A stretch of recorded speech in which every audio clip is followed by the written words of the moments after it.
Si Mas Irfan ini posisinya duduk, tapi badannya ini semua udah dibungkus kain putih teman-teman, dan diikat gitu. Di atas, di perut, sama di kaki. Posisinya duduk menghadap ke pintu. Ya udah dandanan poci gitu ya. Karena saking takutnya Mas Adi ini langsung balik ke kamar gitu.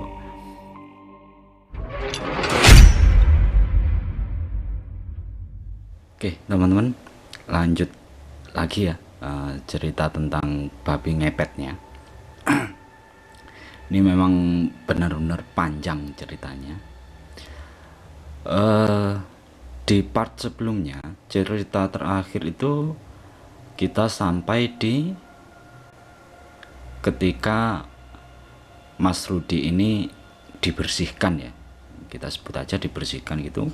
Mas Rudi mandi di sebuah sungai dan didoakan oleh Pak Burhan dan 2 orang temannya.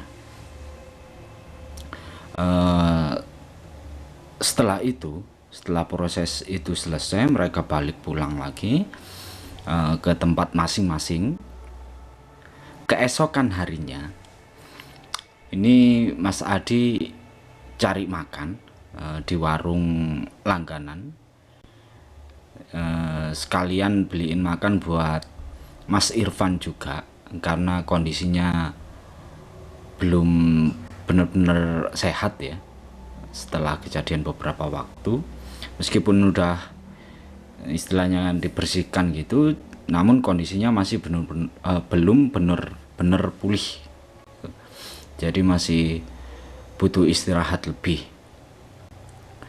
ya. Mas Adi berangkat ke warung cari makan karena udah langganan ya di situ, dan ibu penjaga warungnya juga udah kenal, juga tahu juga tentang Bu Susi. Basa-basi ini ibu penjaga warung ini tanya gitu, "Oh iya Mas Adi, katanya beberapa hari yang lalu ada temennya yang kesurupan ya? Itu si Mas Irfan." "Oh iya Bu, ibu kok tahu?" kata Mas Adi.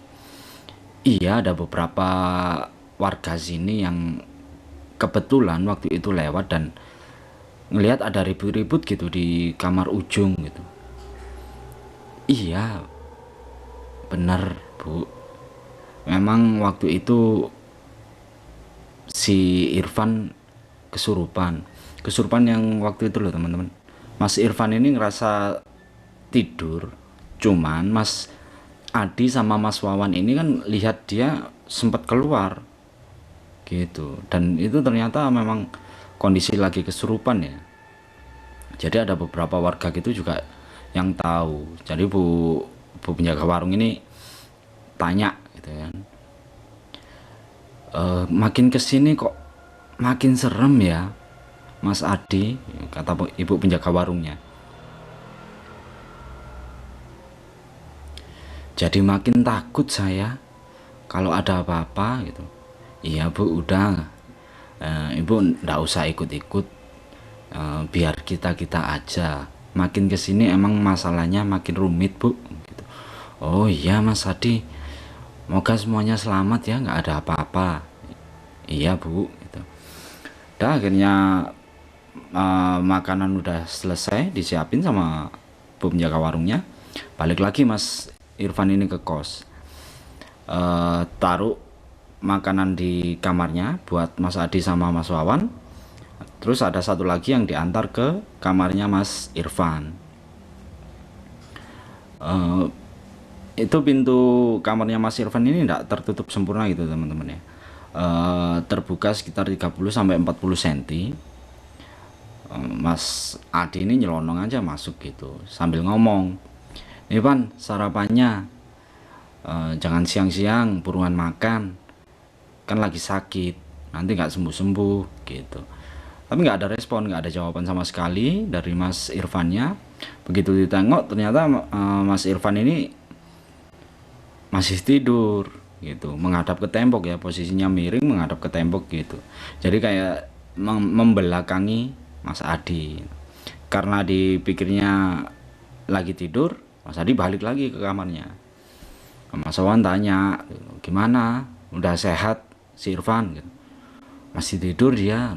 Oh ya udah, nanti kalau udah bangun biar langsung sarapan gitu. Udah, mereka makan selesai. Mas Adi ini penasaran, udah bangun belum ya si Irfan?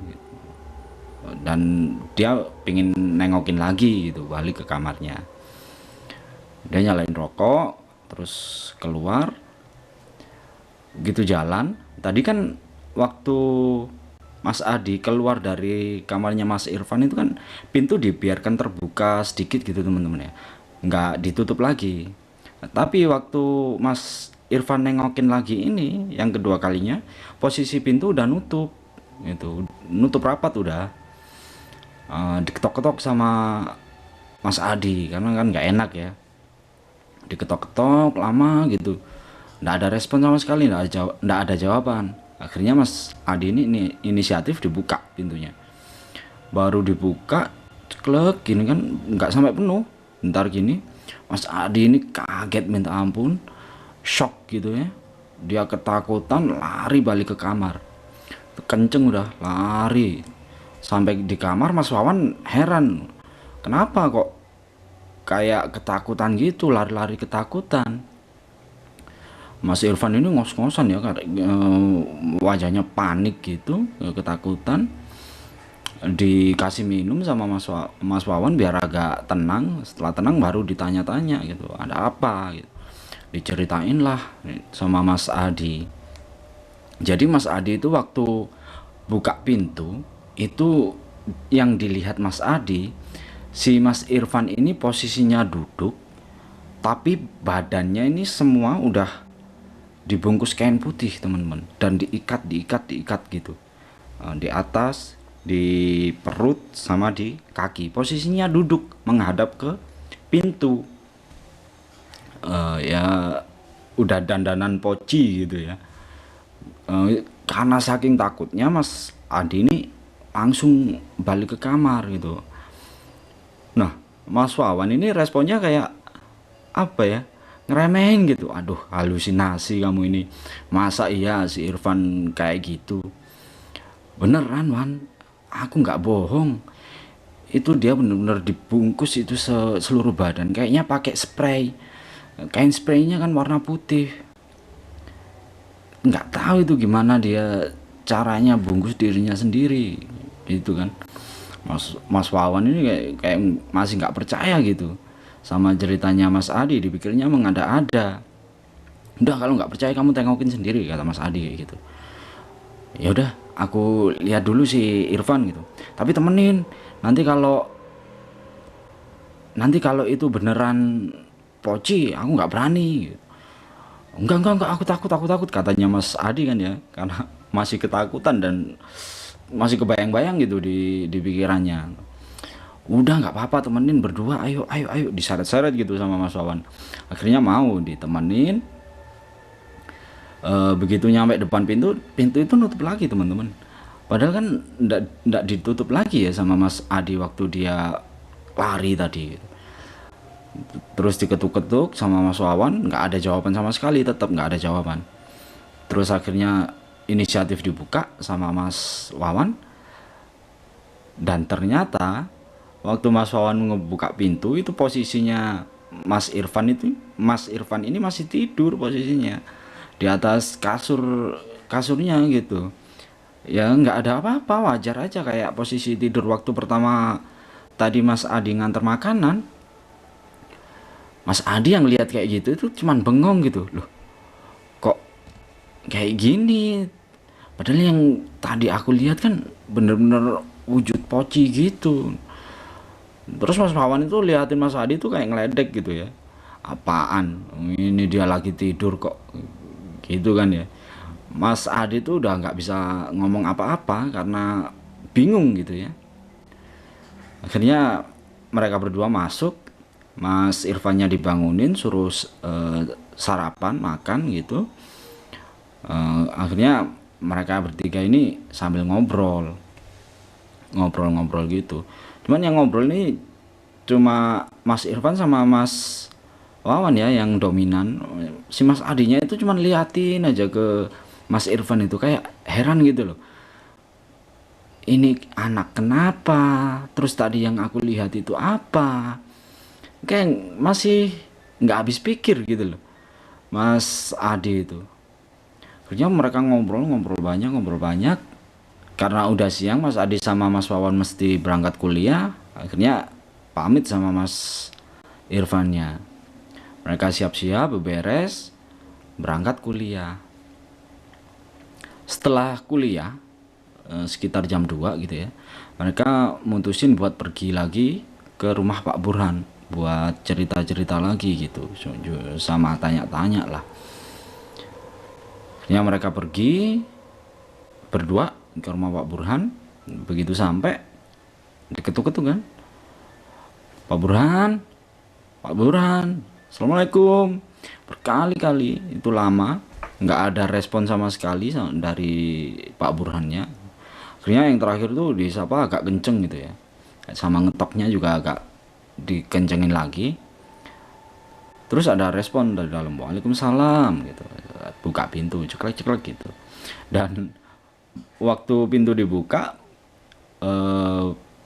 Pak Burhan ini itu kondisinya pakai jaket, pakai sarung, dan mukanya agak pucet gitu. Wah, Pak Burhan lagi sakit ya, kata Mas Adi itu.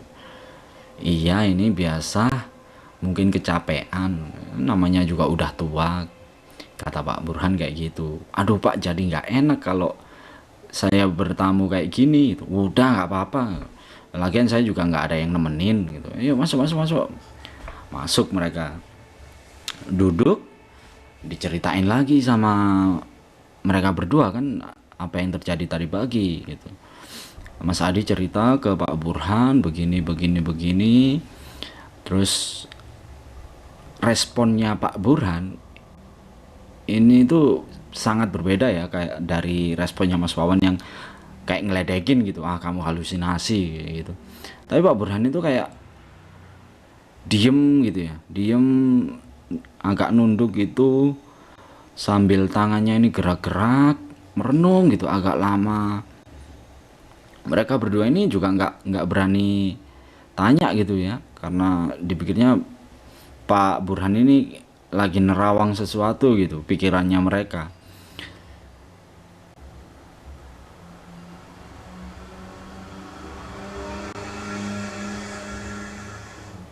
Dipikirnya mereka ini lagi nerawang sesuatu.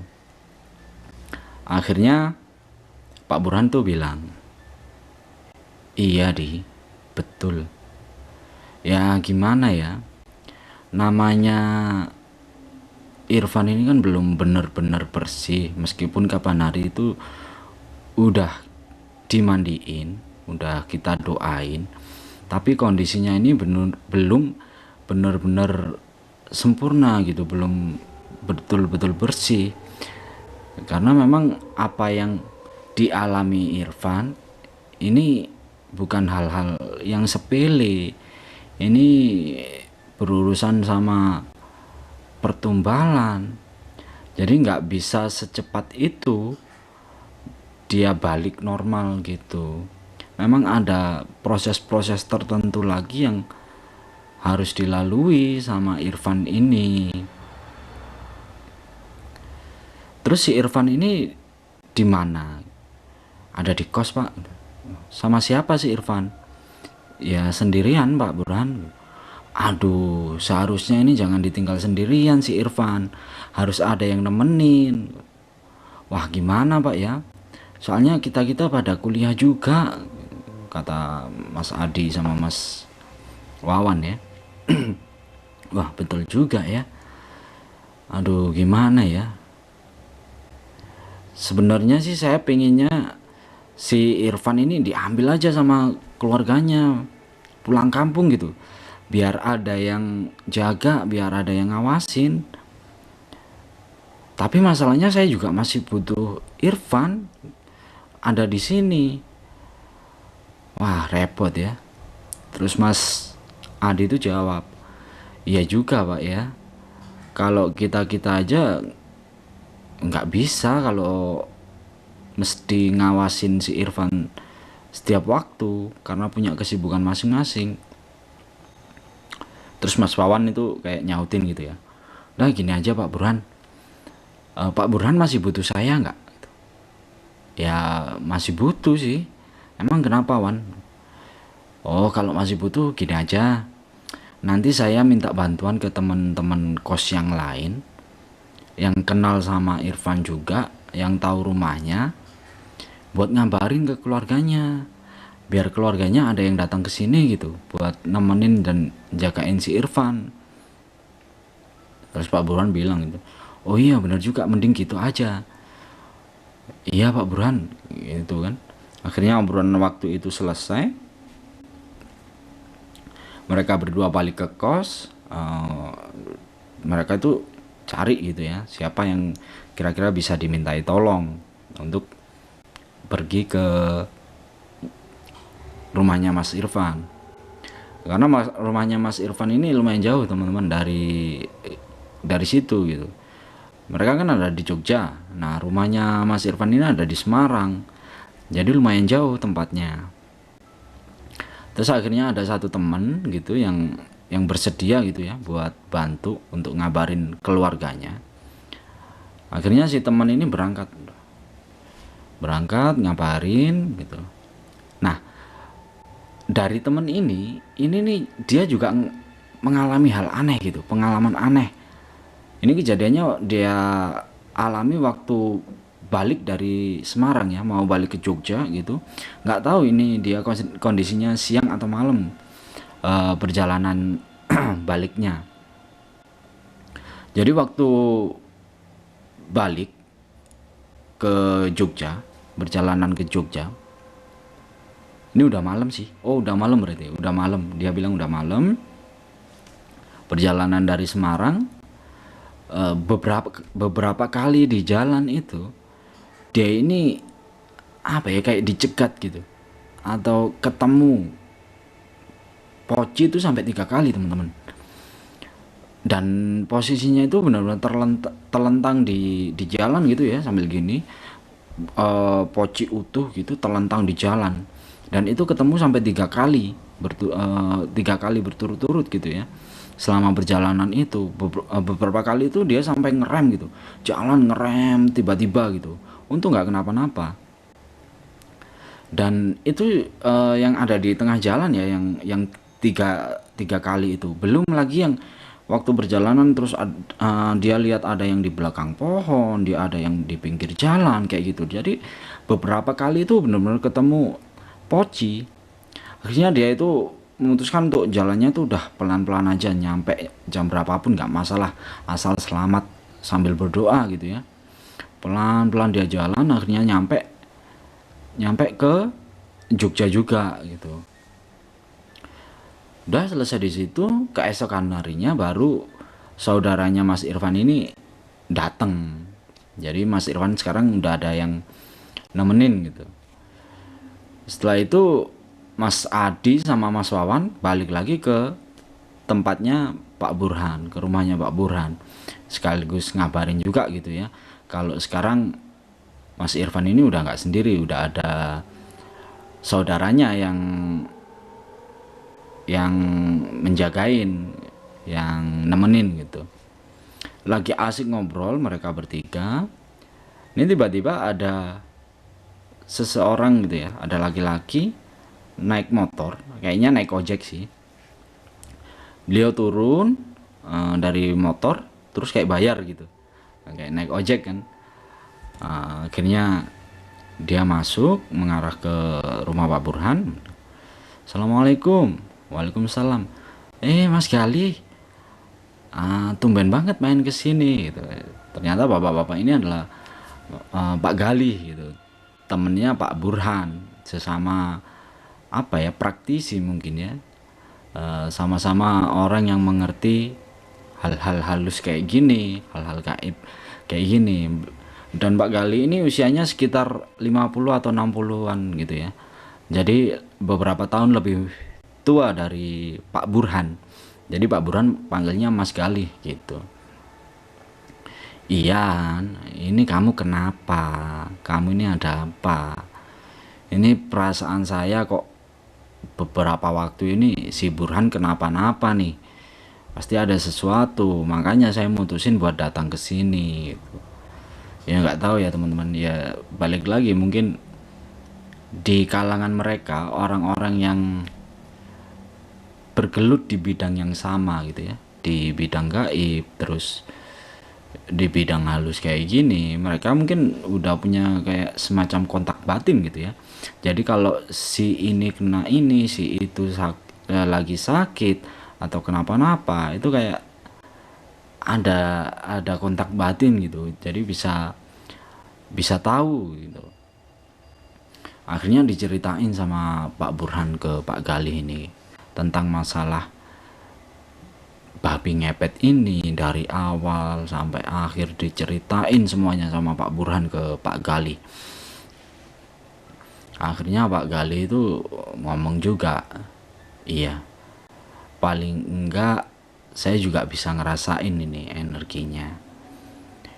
Ini kita mesti cari cara gimana biar semuanya ini bisa putus dan nggak berlanjut terus menerus mata rantai pertumbalan ini gitu. Udah Adi, Wawan,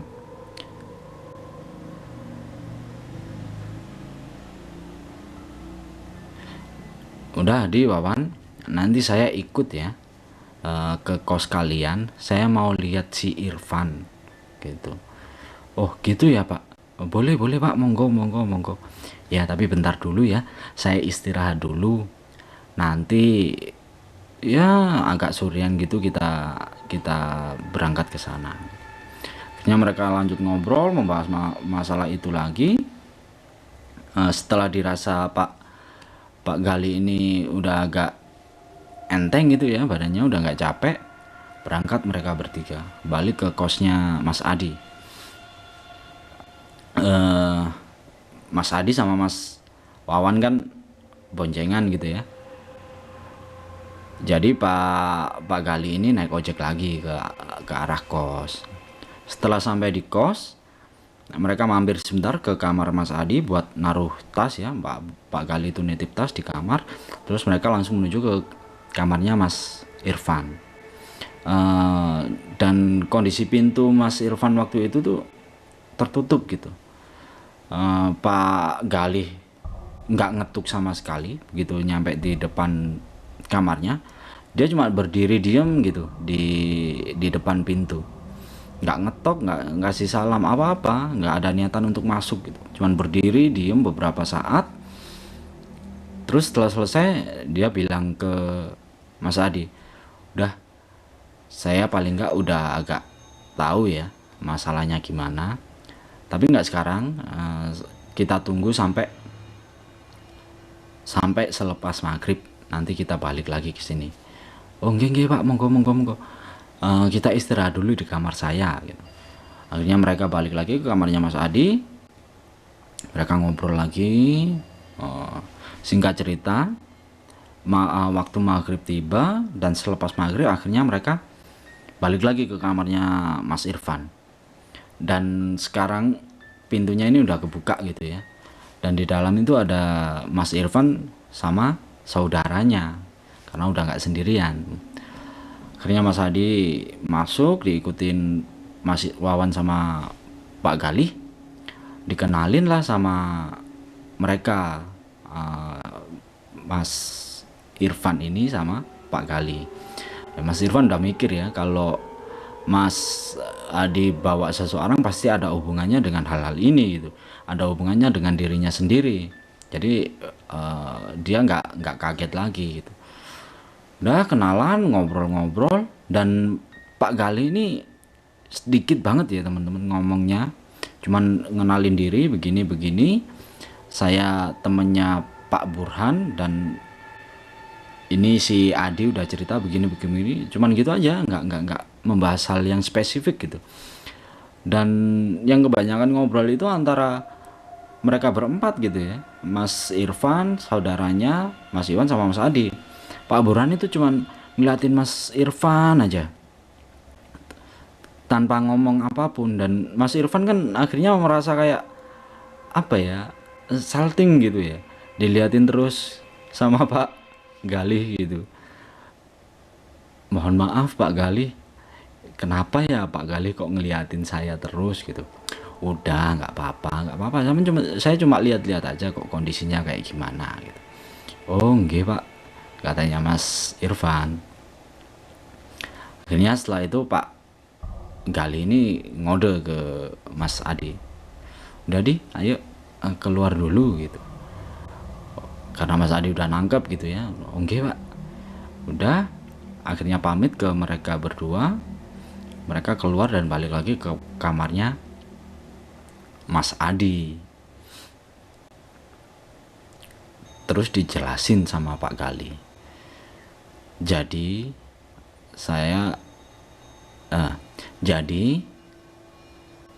ini masalah saya paling nggak udah tahu gitu. Sekarang saya balik dulu ya, saya mau ke rumahnya Pak Burhan lagi. Oh kok cepet Pak Galih, kata Mas Adi. Emang masalahnya udah selesai?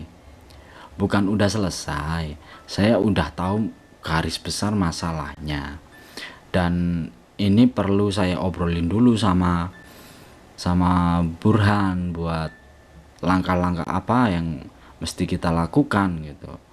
Jadi saya perlu ngobrol dulu sama Burhan gitu. Oh nggih Pak, kata Mas Adi sama Mas Wawan ya. Akhirnya Pak Galih pulang balik ke rumahnya Pak Burhan. Ini diantar ya sama Mas Adi, karena kan nggak bawa motor Pak Galihnya. Diantar lah ke rumah Pak Burhan, diturunin di situ. Mas Adi nggak cuman masuk bentar ya, kasih salam gitu langsung balik. Dan Mas Adi juga nggak tahu gitu obrolan apa yang dilakukan sama mereka berdua gitu, karena Mas Adi langsung balik pulang ke kos.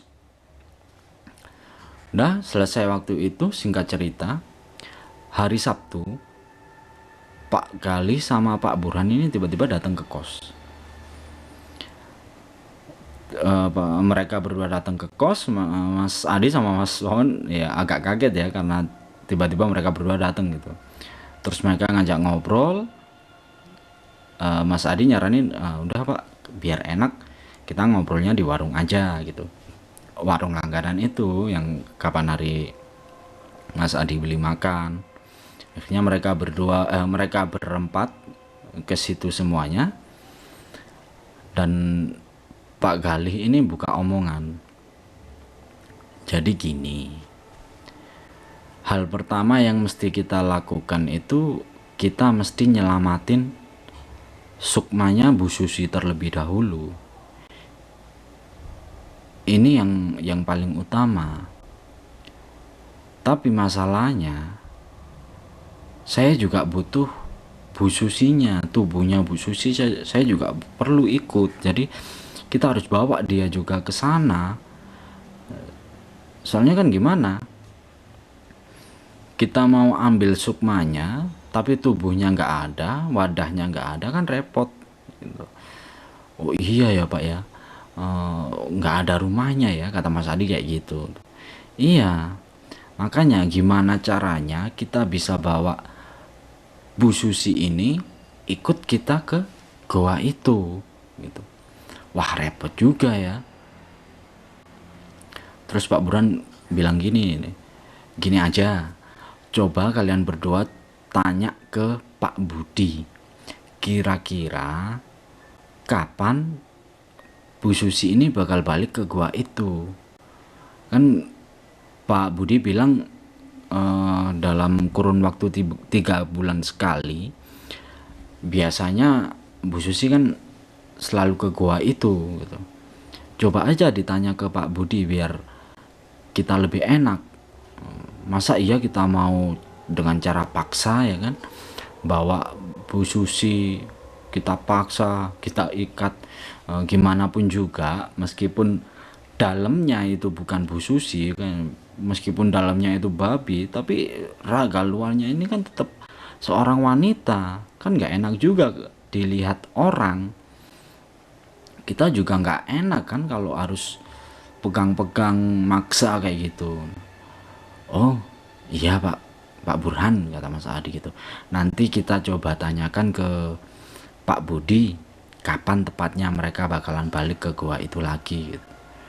Ya udah diatur aja ya. Nah, nanti kalau udah dapat kabar jangan lu segera kasih tahu kita berdua, kata Pak Burhan. Baik Pak. Udah, akhirnya obrolan waktu itu selesai. Balik lagi mereka pulang ke tempat masing-masing ya. Udah pisah di situ, Pak Burhan sama Pak Galih pulang ke tempatnya, Mas Adi sama Mas Wawan balik lagi ke kos gitu. Nah sejak saat itu Mas Adi sama Mas Wawan ini jadi kayak mata-mata gitu. Mereka sering nongol di depan gitu, lihat ini Pak Budi kok nggak keluar-keluar gitu ya. Cari kesempatan buat bisa ngobrol sama Pak Budi, karena kalau terus terang masuk ke dalam rumah kan nggak enak nanti, kalau apalagi kalau si Bu Susi ini tahu gitu kan ya. Akhirnya berkali-kali tuh dicek keluar kayak gitu. Terus akhirnya agak malam gitu Pak Budi ini kelihatan keluar. Si Mas Adi, nah itu Pak Budi, samperin. Mereka berdua ngejar tuh Pak Budi keluar dari rumah kan. Hanya dikejar, panggil Pak Budi gitu. Ada apa Mas gitu, kata Pak Budi. Mereka agak minggir gitu ya, di jalan mereka agak minggir terus ngobrol. Jadi gini Pak Budi, kata Mas Adi nih yang ngobrol, yang ngomong ya. Saya barusan ketemu sama Pak Burhan, juga sama temennya namanya Pak Galih gitu. Oh iya Mas, terus gimana gitu. Jadi kita ini berencana buat gimana caranya kita bawa Bu Susi ini ke gua gitu. Karena mau diselamatin ini sukmanya Bu Susi. Kita perlu raganya dibawa juga gitu. Kira-kira Pak Budi bisa mastiin nggak kapan gitu Bu Susi bakalan balik ke gua itu gitu. Oh gitu ya Mas ya. Ya bisa sih Mas, saya tanya ke Bu Susi. Soalnya saya juga sering kayak gitu, kayak tanya gitu, kapan Bu kita pergi, biar saya siapin kendaraan gitu ya. Ini teknis gitu teman-teman ya, pertanyaan-pertanyaan teknis gitu. Saya sering kok Mas tanya kayak gitu, nggak apa-apa. Nanti saya coba tanyain deh ke Bu Susi. Terus sambil ngomong gitu, Pak Pak Budi ini sambil dongak ke atas gitu ya, lihat ke bulan gitu, ke langit, nongak ke atas. Mas Adi bilang, Pak Budi lagi ngapain Pak gitu. Ini Mas, saya lagi lihat bulan. Biasanya kan periode kunjungannya Bu Susi ke goa itu kan 3 bulan sekali. Nah kalau mesti nunggu 3 bulan sekali kan terlalu lama Mas, masih 2 bulan lagi dari sekarang. Nah tapi biasanya itu ada sempilan-sempilan tertentu gitu Mas, Bu Susi bakalan balik ke gua itu. Nah ini saya lihat bulan ini udah mulai gede, dan kalau bulan purnama biasanya Bu Susi itu bakalan datang ke tempat itu lagi. Tapi nggak selama kalau kurun waktu 3 bulan itu. Ini biasanya bakalan berapa menit gitu, nggak sampai nginep kalau 9 kayak gini gitu. Oh iya Pak, bagus kalau gitu. Semangat mereka berdua karena ada kesempatan kan ya, nggak harus nunggu 3 bulan, ternyata ada 9 kunjungan gitu. Dipastikan aja Pak, ditanya ke Bu Susi dan segera kasih tahu kita Pak ya, biar kita juga bisa siap-siap dan ngabarin Pak Burhan gitu. Oh beres Mas, beres. Udah akhirnya selesai obrolan itu. Mereka Pak Budi lanjut mau ada yang mau dilakukan gitu ya. Mereka berdua balik lagi ke kos. Keesokan harinya sore-sore gitu Pak Budi tuh datang ke kos. Dah Mas Adi, saya udah dapet kabar ini dari Bu Susi, semalam udah saya tanya gitu, kata Pak Budi. Oh iya Pak, kapan kapal bakalan ke gua lagi gitu. Ini Mas, udah kemungkinan kalau nggak hari Kamis, hari Jumat tanggal 15 gitu. Ini benar-benar tepat waktu purnama mas gitu. Oh gitu pak ya, oke oke oke pak, terima kasih ya Pak Budi gitu. Akhirnya Pak Budi balik, mereka berdua segera kabarin ke Pak Burhan gitu. Mereka berdua ini juga kayak cari referensi gitu teman-teman ya, penanggalan Jawa, penanggalan Hijriah, kapan tepatnya bulan purnama itu, apa bener di hari itu gitu. Karena kalau menurut Pak Budi kan hari Kamis malam Jumat ya. Tetap cari tahu kayak gitu biar mereka sinkron gitu. Pak Budi pergi, mereka juga bisa pergi, jadi ketemu di sana gitu. Udah akhirnya setelah dikabari, datang nih hari hanya, hari yang ditunggu-tunggu kan ya, hari Kamis malam Jumat waktu itu tanggal 15, tepat ya tanggal 15 malam Jumat lagi. Udah Pak Burhan sama Pak Galih datang ke kos mau jemput mereka berdua, berangkat mereka ke goa itu gitu. Berangkat pergi, udah di perjalanan ini tetap ya menuju goa di sisi barat kota di sisi barat Yogyakarta, di salah satu kota gitu. Dan setelah sampai sana di satu titik itu mereka belok ke kanan gitu, di jalanan yang enggak terlalu lebar, yang cuma muat satu mobil dengan medan yang cukup terjal, naik turun meskipun nggak jauh ya, nggak sampai 1 kilometer. Akhirnya mereka sampai di area itu gitu. Mereka parkir dan benar aja di sana udah ada mobilnya Pak Budi yang parkir gitu. Nah akhirnya mereka turun semua, disiapin lah perlengkapan gitu ya, makanan, tiker apa digelar gitu di situ. Terus Pak Burhan bilang ke Mas Adi sama Mas Wawan, udah kalian tunggu di sini ya, biar saya sama Pak Galih sama Mas Galih aja yang naik ke atas, kalian gak usah ikut, tunggu di sini aja gitu. Oh baik Pak, kata mereka semua ya. Jadi yang nunggu itu ada Mas Adi, Mas Wawan sama Pak sopir, karena bawa sopir si Pak Burhan ini. Nah akhirnya ditinggal mereka bertiga, Pak Burhan sama Pak Galih naik ke atas gitu.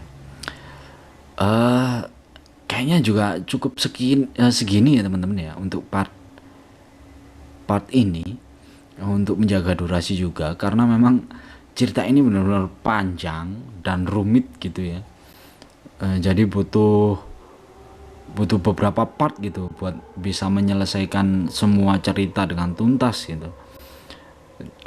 Biar teman-teman juga nggak bosen dengerinnya ya. Jadi cukup segini aja, kita lanjut di part berikutnya. Terima kasih buat semuanya, terima kasih buat para subscriber, terima kasih buat yang udah kasih like, kasih komen, yang udah share ke yang lainnya. Terima kasih banyak semuanya. Siapapun itu yang lagi sakit, semoga segera diberikan kesembuhan, dan semoga kita selalu diberikan kemudahan dalam hal apapun, termasuk dalam hal rezeki ya, dan kemudahan dalam menggapai apa yang kita harapkan. Gitu aja teman-teman ya. Terima kasih banyak semuanya. Wassalamualaikum warahmatullahi wabarakatuh.